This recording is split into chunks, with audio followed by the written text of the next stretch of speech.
আচ্ছা আচ্ছা, এই ঘরগুলো হৃদয় চড়া কত হবে?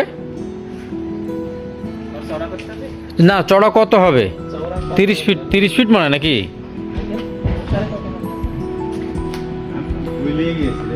এটা 30 ফিটের উপরে হবে, 30 ফিটের উপরে হবে। মানে এটা কি আগে লেয়ারের ঘরটা ছিল না এমনি আপনারা এই ব্রয়লারের জন্য করছিলেন?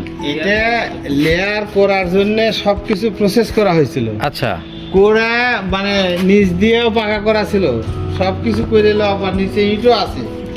মানে এত আর লেয়ার করবো না, এগুলাই করি লোকবল দিয়ে। মানে লেয়ারের জন্য এই ঘর ঠিক আছে মোটামুটি। ব্রয়লার আপনার হলো একটু বিপজ্জনক, ইয়া কি যে চড়াটা অনেক বেশি। তারপরেও এই অল্প মুরগি নিলে হৃদয় বুঝছো, এখানে মোটামুটি রেজাল্ট ইয়ে করা যাবে আর কি। তবে চড়াটা অনেক বেশি।